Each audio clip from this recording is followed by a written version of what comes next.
On the evening of January 9, 2025, the streets of Melbourne witnessed a deception so sophisticated, it blurred the line between law enforcement and the criminal underworld. For the driver of a Volkswagen Golf, the sudden flash of blue and red lights in the rearview mirror would have triggered a familiar, almost automatic response: pull over, lower the window, and wait for the police. The vehicle trailing him, a Volkswagen Tiguan, was indistinguishable from the unmarked cars used by Victoria Police. But as the driver brought his car to a halt, he wasn't meeting officers of the law. He was driving into a meticulously laid trap. This was not a traffic stop. It was the final curtain call for one of the city's most notorious figures. The man behind the wheel was Hardy Shiny, a name that had become synonymous with the escalating conflict known as the Tobacco Wars. While the events of that January night sent shockwaves through the community, to understand the precision of this fatal ambush, we must first understand the path that led Shani to that specific intersection. His journey did not begin in the suburbs of Australia, but in the rugged landscapes of northern Iraq.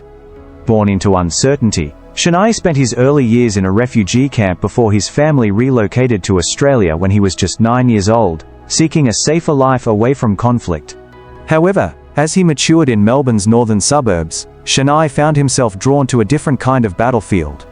By his late teens, despite managing to complete his Year 12 education, he had already begun to carve out a reputation in the streets.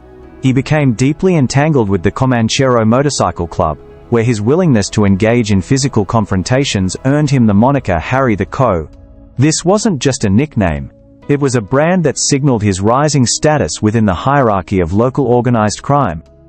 His tendency toward aggressive enforcement reached a critical turning point in 2014, an event that would serve as his public introduction to the wider world of criminal justice.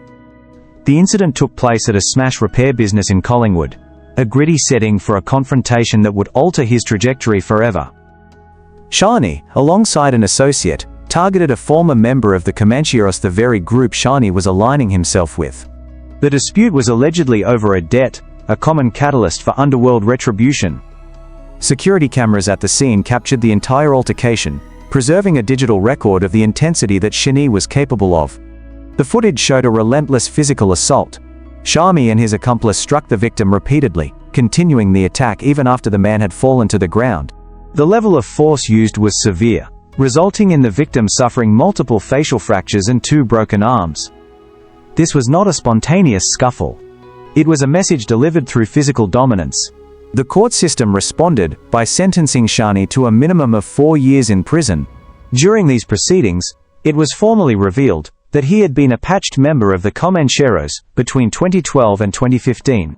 While this sentence was intended to be a correction, for Shani it was merely the prequel to a much darker saga.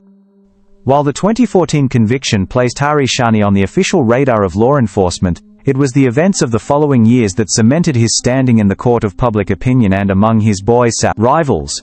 In the underworld, reputation is often currency, and Shani's name began to circulate in connection with incidents far more severe than a brawl in a repair shop. The subsequent years were defined not by convictions, but by the dark shadow of suspicion, and the collateral damage that often accompanies organized crime disputes. The violence began to spill over into the lives of those completely unconnected to the trade, shattering the peace of quiet suburbs. In 2015, the community was rocked by a heartbreaking tragedy involving a hardworking family man named Richard Ardra. On the night of October 27th, the sanctity of a home in Thomastown was violated in the most terrifying way imaginable. A vehicle pulled up to the residence, and moments later a hail of projectiles tore through the walls of the house. Adra, a 54-year-old Syrian-Australian father, was resting in his bedroom when the attack occurred. He lost his life in the chaos, and his 4-year-old son, Kareem, sustained serious injuries. Investigators quickly determined that Adra was an innocent party. He had no links to criminal networks, and was simply a man trying to raise his family. The intended target, it was believed, was an individual with connections to the underworld, who may have been associated with the address or the area. Although no concrete evidence ever linked Shani directly to the fatal act, and he was never charged in relation to the case, whispers within gangland circles persisted. Sources speculated that Shani, whose influence was growing, may have played a role in the broader conflict that led to this catastrophic error. It was a stark reminder of the indiscriminate nature of these feuds, where a dispute over territory or respect can result in the loss of an innocent life. leaving a family broken and a community in fear. The pattern of unproven but widely rumored involvement continued into 2016 with another high-profile incident. This time, the target was Ahmed Al-Hamza, a teenager who would eventually rise to become a significant international player. At the time, Al-Hamza was just 18 years old. He was targeted near the Al-Dawan Cafe in Campbellfield, sustaining a serious injury to his leg from gunfire. Once again, official charges remained elusive, but the word on the street pointed toward Shani and an associate as the potential architects of the attack. This particular incident would prove to have long-lasting geopolitical implications within the criminal landscape. Al-Hamza was not just any target, he possessed deep connections to Middle Eastern organized crime syndicates. In the years following the attempt on his life, Al-Hamza relocated to Dubai, where he reportedly amassed significant wealth and power, overseeing operations involving illicit logistics and financial maneuvering on a global scale. By allegedly making an enemy of a man who would grow into a wealthy and powerful overseer abroad, Shani had unknowingly set the stage for a vendetta that would not easily fade. In this world, memories are long, and a grievance from 2016 can fester for a decade. Whether or not Shani pulled the trigger that day, the perception that he was responsible created a dangerous dynamic. He was no longer just a local enforcer. He was accumulating enemies with reach far beyond the borders of Melbourne, living on borrowed time, as the tensions around him began to tighten. By 2023, the landscape of Melbourne's underworld had shifted. The conflicts were no longer driven solely by personal grievances or territorial posturing. They were fueled by a massive lucrative economic engine, the illicit tobacco trade. Australia's stringent control policies and high taxation on legal tobacco products had inadvertently created a thriving black market. Consumers, looking for relief from soaring prices, turned to untaxed alternatives, creating a gold rush for organized crime syndicates. With millions of dollars in profit at stake, the competition for market share quickly turned into a violent struggle for dominance. This was the tobacco war, and Hari Shani found himself at the epicenter of its most volatile chapter. The escalation began in earnest in March 2023, shattering the relative quiet of the outer western suburbs. Shani, perhaps believing he was safe in his domestic routine, was walking his Rottweiler in Fraser Rise. It was a mundane activity, the kind that lowers a person's guard. But the streets were watching. An Audi S3 approached, and the silence of the afternoon was ripped apart by the sound of rapid-fire discharges. Two men unleashed a barrage of more than 20 rounds toward Shani. Incredibly, despite the intensity of the assault, he managed to escape with his life. Surviving such a concentrated effort to eliminate him was a stroke of immense luck, but it was also a deafening warning he was now a priority target. As the year progressed, the tactics of the warring factions evolved. The violence moved from calculated ambushes to a scorched earth policy. Arson became the weapon of choice, a tool designed not just to destroy assets, but to send a message of total intimidation. In June 2023, the chaos reached a business linked to Shani, the Sona market. Under the cover of darkness, two individuals, who had been involved in a verbal altercation at the site earlier that day, returned to finish the dispute with fire. Security footage captured the chaotic scene as they broke in and ignited the property. In their haste and recklessness, one of the perpetrators accidentally set himself alight before fleeing into the night, a testament to the desperate and amateurish nature of the foot soldiers employed in this war. This attack was merely one spark in a city-wide inferno. Over 70 arson incidents were recorded across Melbourne during this period, targeting tobacconists, restaurants and private residences. Shanama's own sanctuary was not immune. His former home in Caroline Springs became the focus of a relentless campaign of intimidation. Between June and July, the property was subjected to 3 separate firebombing attacks. These were not random acts of vandalism, they were coordinated strikes in a tit-for-tat exchange that had engulfed the city. The message was clear: there was no safe harbor. The walls were closing in, and the use of fire signified a dangerous escalation. Rivals were no longer content with just threatening Shani.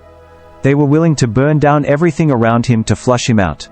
The tobacco war had transformed the city into a chessboard, where every move was marked by flames and wreckage.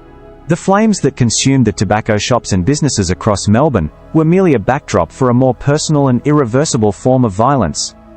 While arson served as a tool for intimidation, the true objective of this conflict remained the total removal of opposition.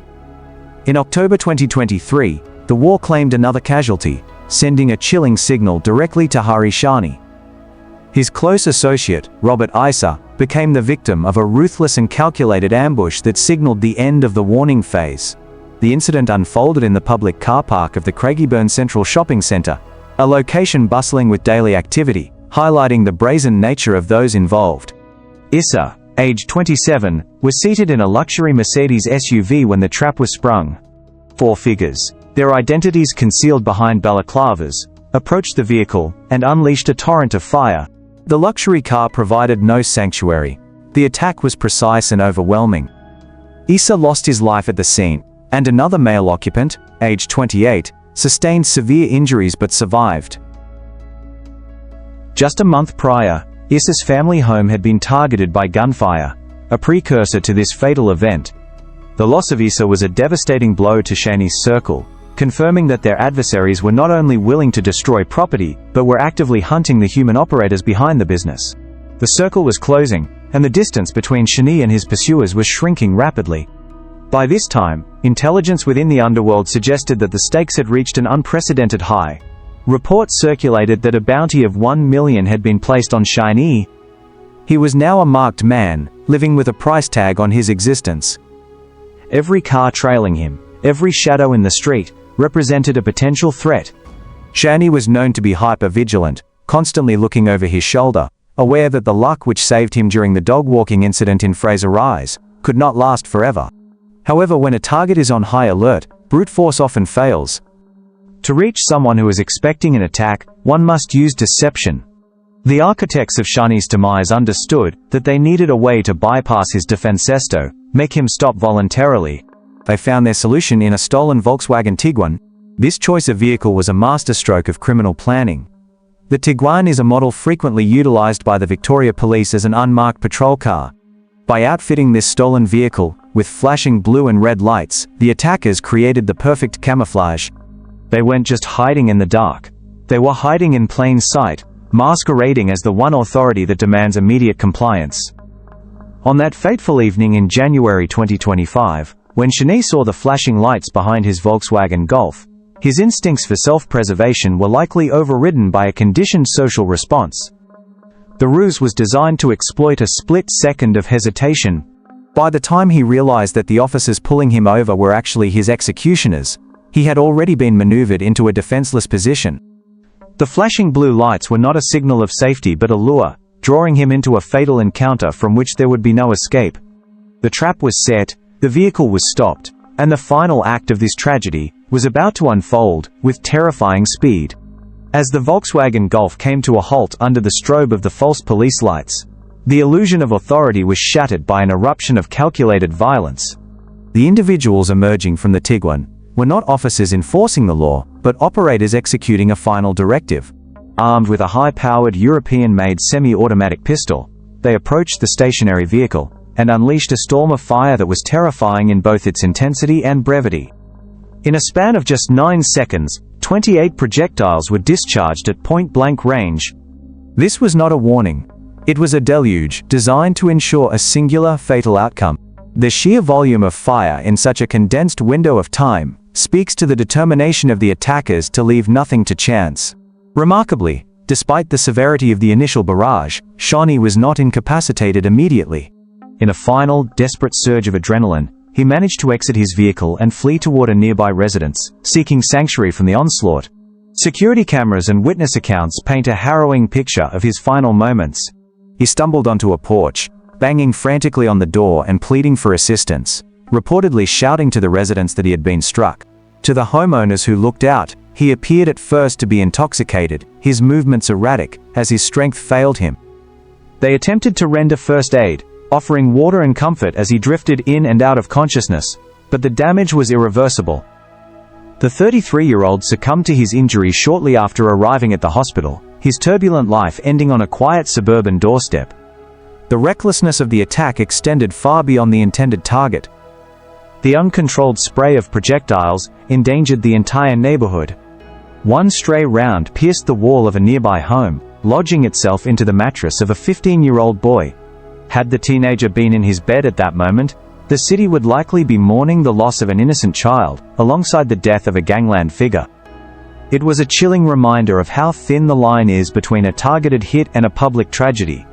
In the immediate aftermath, the perpetrators adhered to a classic playbook of forensic countermeasures. Approximately 15 minutes after the incident, the stolen Tiguan was discovered in Fraser Rise, engulfed in flames.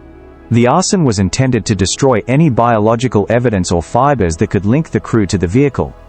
However, the scene of the ambush yielded a potentially critical error: the firearm.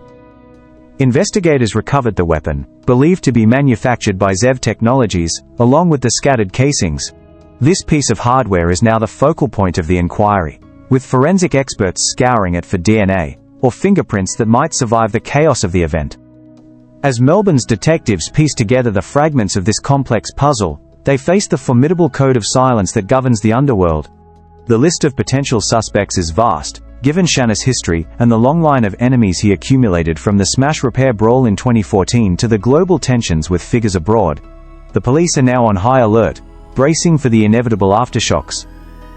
The removal of a key player often creates a power vacuum, and in the volatile economy of the illicit tobacco trade, such vacuums are rarely filled peacefully. While Harishanis's chapter has closed, the narrative of the tobacco wars continues, leaving the city to wonder who or what will burn next.